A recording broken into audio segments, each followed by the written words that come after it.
in the media conference with Lal Goyal, which is brought to you by V4 News, Global TV, V4 Stream, Malnadu TV, News Gaon Se, Samvad Sarokar News, Organ Donation India Foundation and Gyan. Our endeavor is to enlighten you about the current topic about the impact of COVID-19.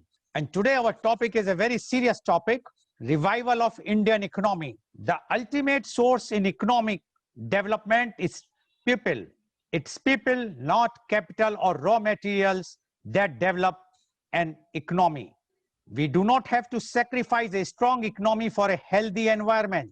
Unless we do something and do it quickly, we may be going back to an economic stone age. India's economic output shrank by nearly 24% in the most recent quarter, the worst contractions since records began and the largest such drop of any major economic during the coronavirus pandemic. The stunning decline reflects the economic toll of India's nationwide lockdown and illustrates the depth of the challenge now facing Indian policymakers as they grapple with both a hobbled economy and a raging pandemic. India is adding the largest number of new coronavirus cases per day of any country in the world. The Indian economy has not contracted for 2 consecutive quarters, the definition of a recession in 40 years. Now the country appears certain to experience a recession and possibly one of the unprecedented severity. A developing nation that is home to more than 1.3 billion people, India had the fastest growing economy in the world until last year. The pandemic changed everything. Now India's economy is getting disproportionately hit. Among the group of 20 countries that have reported data for the second quarter, India recorded the sharpest contraction in GDP over the previous year. Most economic activity ground to a halt. Maruti Suzuki, the country's largest automaker, said that in April it sold no vehicle. More than 100 million people lost their jobs or left the labor force. Workers fled cities on foot in a historic exodus, unable to survive without work. Authorities began to ease restrictions in May, and most were officially lifted in June, while the unemployment rate has fallen to almost the level that prevailed before the lockdown. The CEOs of top 115 companies who met at CII's National Council recently indicated revival of business sentiment and a gradual rise in expected corporate performance in a poll, raising hopes that a steady recovery of India's economy is on the way. The CEOs who took the poll, including representatives from across sectors like metals and mining, manufacturing, auto, pharma, health, energy, infrastructure, construction, and leading service sectors including ITs, health, hospitality, tourism, and e-commerce. Prime Minister Honorable Narendra Modi announced on May 12, 2020, the Atmanirbhar Bharat Abhiyan, which combined relief policy reforms and fiscal and monetary measures to help businesses and individuals to cope with the situation created by COVID-19 pandemic. A mega package of rupees 20 lakhs crores, that is the 10% of GDP, was announced for the purpose. While the countrywide lockdown brought most economic activities to a grinding halt in urban areas, rural India continued to be normal. It is estimated that India will harvest a record output of 299 million tons of food grains during 2020-2021 agriculture season. COVID-related crash in crude oil prices has proved to be a windfall for India. Import bill has reduced, making the current account deficit in the balance of payments more manageable. The current world hostility towards China, the epicenter of coronavirus, can be converted into an opportunity for India. And to discuss the revival of Indian economy, we have a very elite, experienced, educated panel with us. I would like to invite my first guest. He is Mr. Ramnath Pradeep. Mr. Pradeep is LLB PG Economics. He is former chairman and managing director of Corporation Bank. Mr. Ramnath Pradeep has served the banking industry for more than 37 years in various senior positions. His chairmanship in Corporation Bank has brought numerous awards to the bank. He put the bank on world map by taking keen initiative to partner with the Commonwealth Secretariat for financing the youth as a social concern under Corporation Bank ComSec Youth Enterprise Financing Program.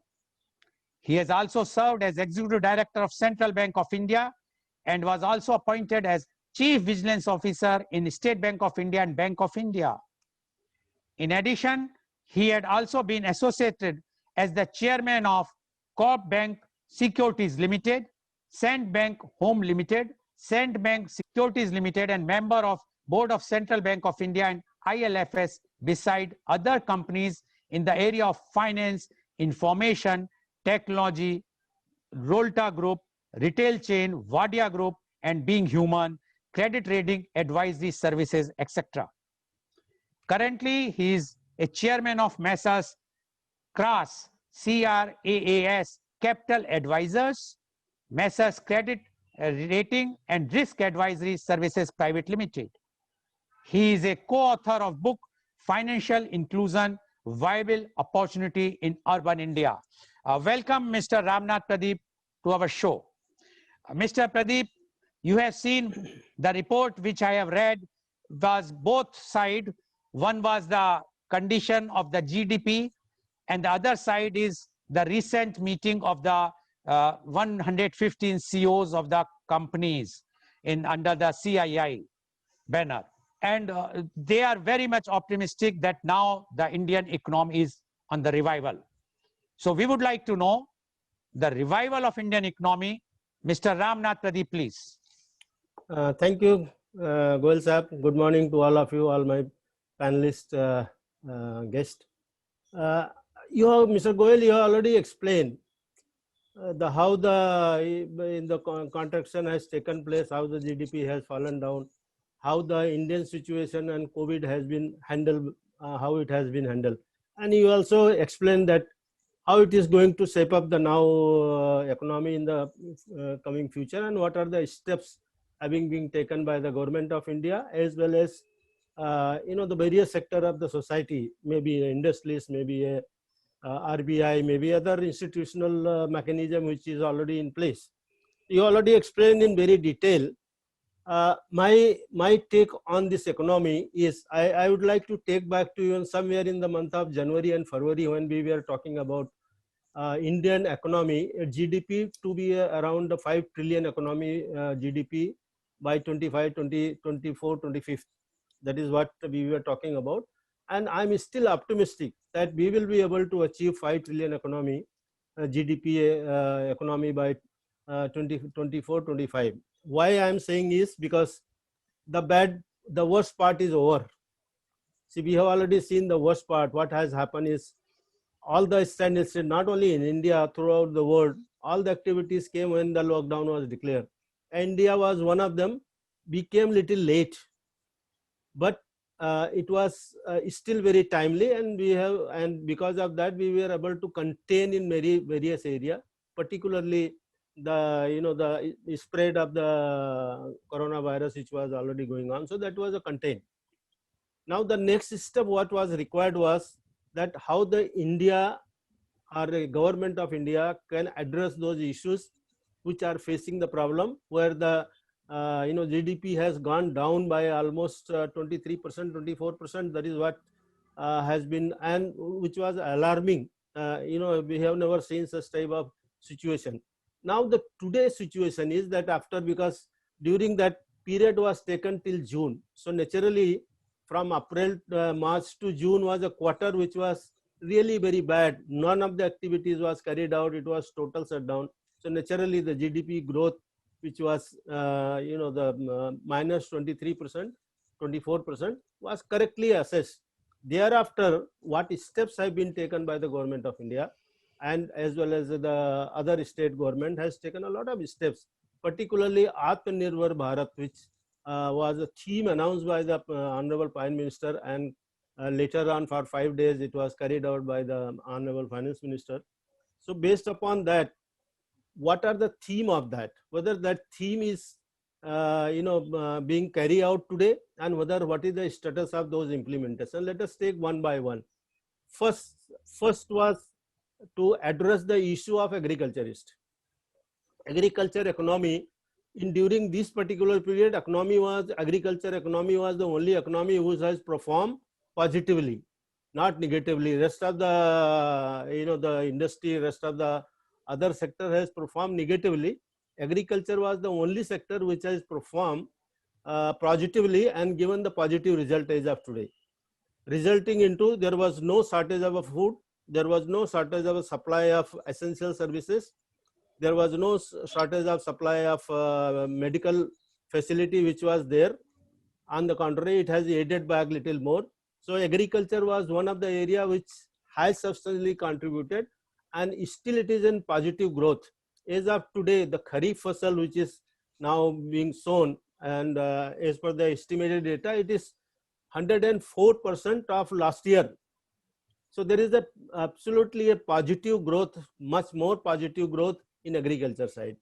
Now the second came how to address the various sector of the economy in terms of liquidity problem, in terms of NPA problem, in terms of various other parameters which were required, whether there is a need to support them. The government of India, RBI, everybody came out to support the industry. I am not saying that all the industries of today are being supported, but there is a policy guidelines is already in place. You must have seen that the RBI has come out with the demand which was there already to moratorium period, how to be addressed. Now those are the issue which has been addressed. Such a vast country of like India, where these are the issues which particularly when the time has come, when all the citizen of the country is, including the opposition, they should be one in terms of the addressing the issue of India. Some of the people have taken a different viewpoint. They are rightly, because in the democracy, people have a right to take the different viewpoint. But what I am saying is the issue which was being faced by the Indian economy has been addressed to a very large extent. There are certain areas still being addressed, and I am sure that the next quarter when the result will come by, I am very optimistic that we will be able to come out in the December quarter, by the end of December quarter, probably we will be pre-COVID area, because our economy otherwise was slowing down in terms of the GDP growth and other things, even prior to the COVID. But now I am optimistic, because certain area which has already contributed. Now in terms of the automobiles is already contributing. There is a sale has already picked up. In terms of the railway freight, if you see, the railway freight has already gone. Cement production has already gone. So in certain area which is still to be addressed is in terms of aviation sector is still not fully open, because it is 30 to 40, 60% is only open. But I deal with the aviation sector. I am sharing with you that the moment the aviation sector is open, aviation sector is fully ready to comply with and to go to the full fledged.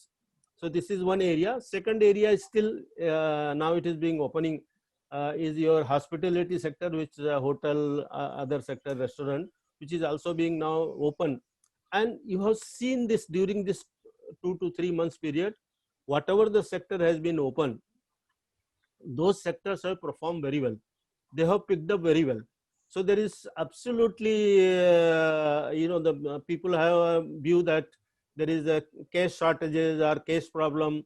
There is a demand issue. Yes, demand issue is still continue to be there, because unless the entire sector gets open, and because Indian economy is interdependent upon various factors, resulting into if one economy, one sector is not doing well, other sector will also get impacted. So similarly, if the Indian railway has performed well, the transportation, your road sector is doing well in terms of the construction, also roads. In terms of now the only question is, the real estate sector is another sector where mostly where unemployment was more created, which has also been being addressed, and probably RBI has come out with the guidelines. The Kamath committee has come out guidelines, and very detailed guidelines have been given how to address those issues. Probably, if, now the question is, as of today, all these things have already been placed. The economy side address has already been issued. Industry sectorial issues has already been addressed. Now the question is, how do you monitor this? The question is, what is the impact of all this relief and concessions and other things which has been given? What is the impact? So we have also suggested, I am also part of the IMC chamber, and we have suggested that why can't we have a impact analysis of what has been happened. And now I think the work has already started, and we will be able to come out with the result that how we are positive in terms of picking up in the economy. So various sector of the economy has already started picking up, and I am sure that by end of December quarter, probably we will be in much better position as compared to the worst. Now worst is already over. So I am talking in terms of the once worst is already over, we will be able to come out, and probably first quarter of last quarter of 2021 probably may be much better than as compared to the December quarter. So I am very optimistic, and I am sure that Indian economy and Indian citizen also responding very well in terms of various support system, in terms of various opening of economy, and also supporting the economy. So I am very optimistic, and I am sure that by quarter end of the year, probably we will be in much better position, and we may be crossing what was the pandemic prior to pandemic started. This is what, and I'm very optimistic about reaching to the 5 trillion economy by 2024-25. So to that extent, I am very sure, and India will do much better in terms of as compared to any other economies. There are various factors. The moment we will go forward, we will also suggest which are the area which we are also working on those areas, and India is looking forward for much better future than as compared to what has passed. Let us forget about the past, what has happened. We have learned a lot of things, and probably that is giving a more confidence to come out of this. So I am of the view that Indian economy is on a very right path. Certain corrective steps are required to be taken, which is, I think, government is addressing all those issues, and we will be able to come out very soon. Maybe December quarter, we may be in a better position to comparable with the last year quarter December. Thank you. We will come out from this slowdown, and we will be our December end quarter will be like the earlier last year's December quarter, says Mr. Ramnath Pradeep.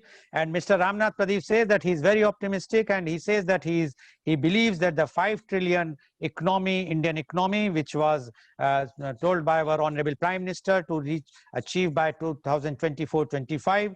He is very optimistic, Mr. Pradeep, and he says India will definitely achieve that target. And he says because whatsoever the worst is already over.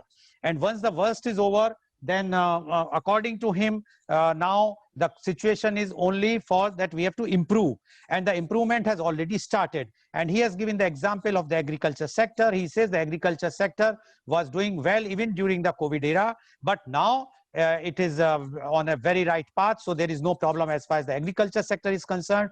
As far as the other sectors are concerned, he said that yes, initially everything was standstill, so no sector was showing anything. But once the unlock started, the other sectors have started picking up. And he has given the examples of all the sectors which are picking up, like even the MSMEs and other sectors, even the hotels. But he said that like aviation sector, although they are working right now for 40 to 60% capacity utilization, but they will be definitely picking up once the unlock will be done completely.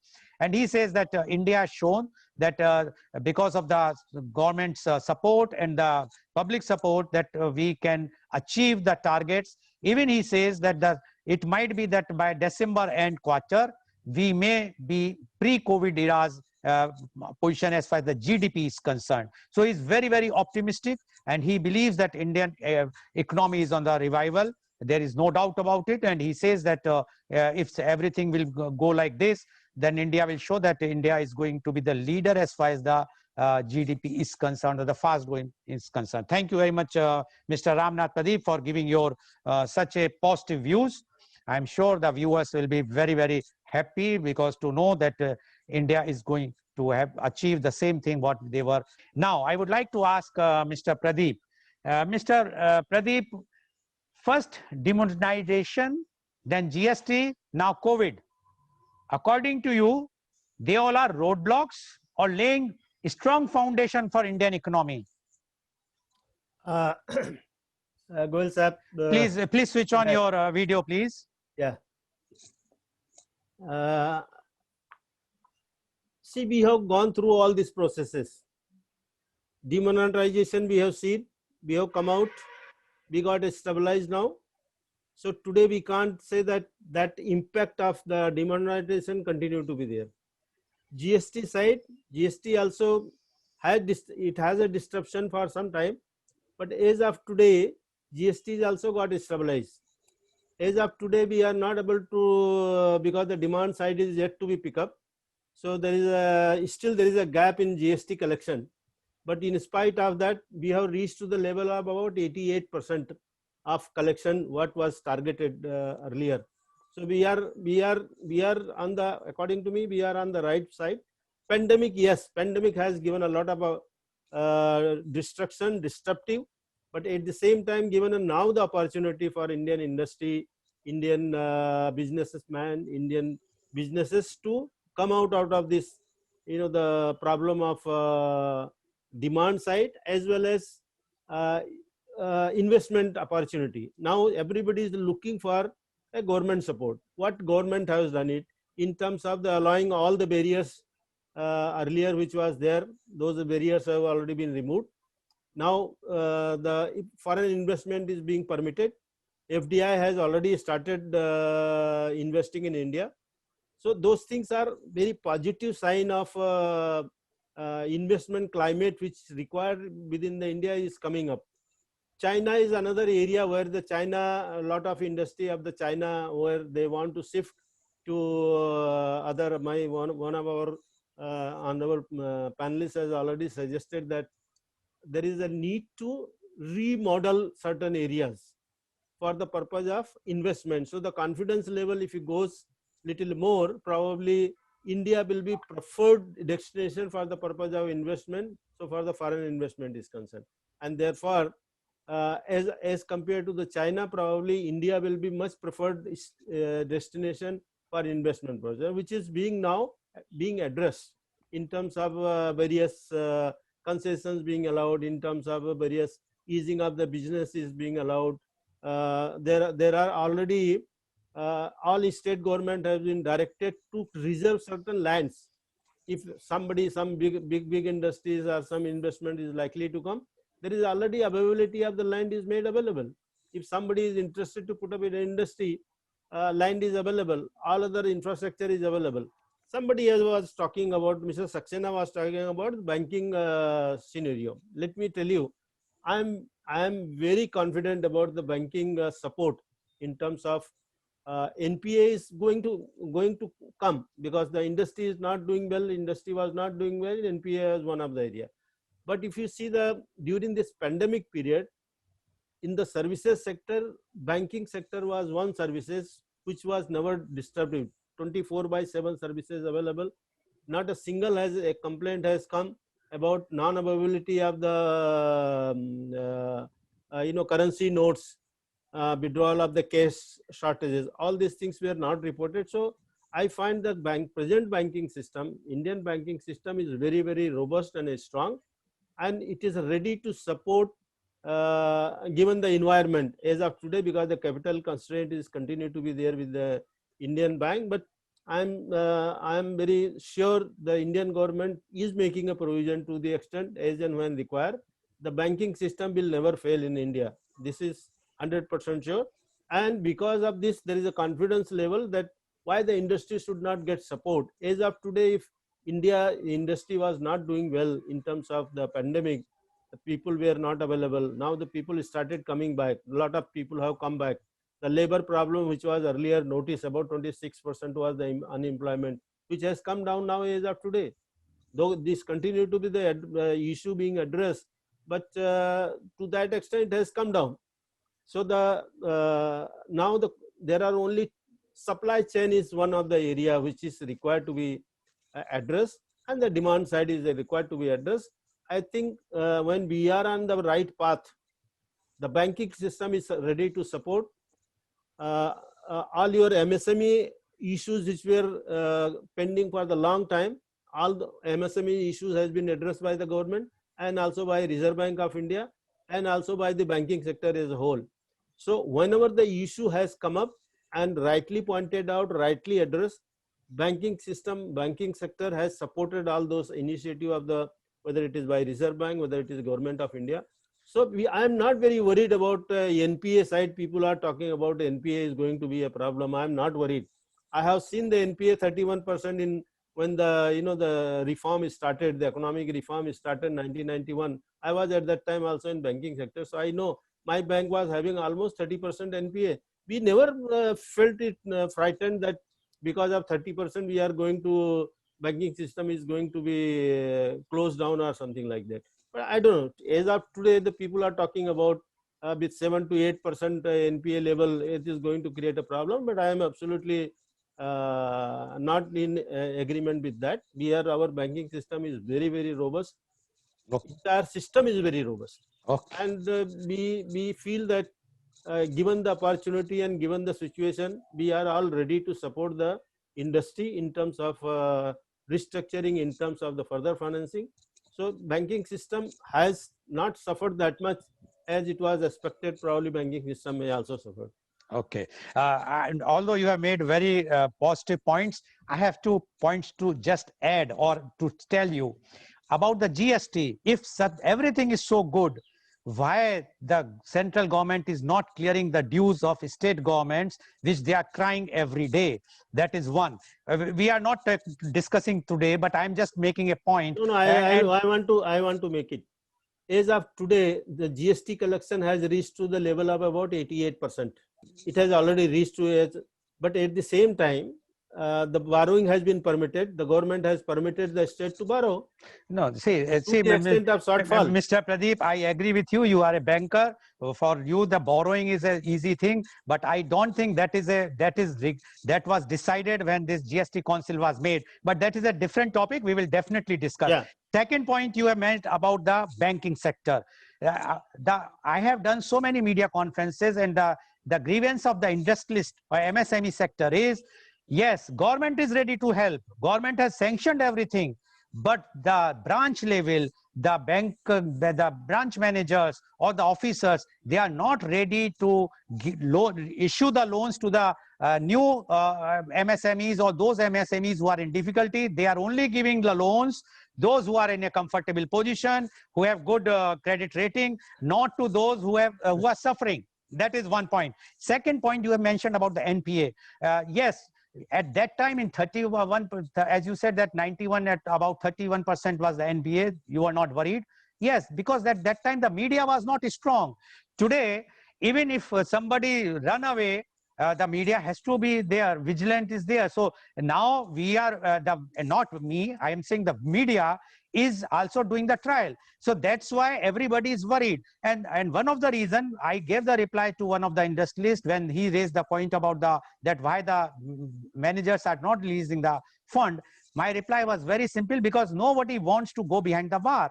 They want to be, if they want to take a decision, they want to take a decision, maybe wrong, maybe right, because they can't predict tomorrow the industry will flourish or industry will go bad. So that is one of the reason. I am just adding what you have said. But I have my own viewpoint on those issues. But very brief, please, okay. Because we have to talk to other. There is a trust deficit between the bank and the borrower. That this trust deficit needs to be narrowed down. Okay. Okay. This is one area.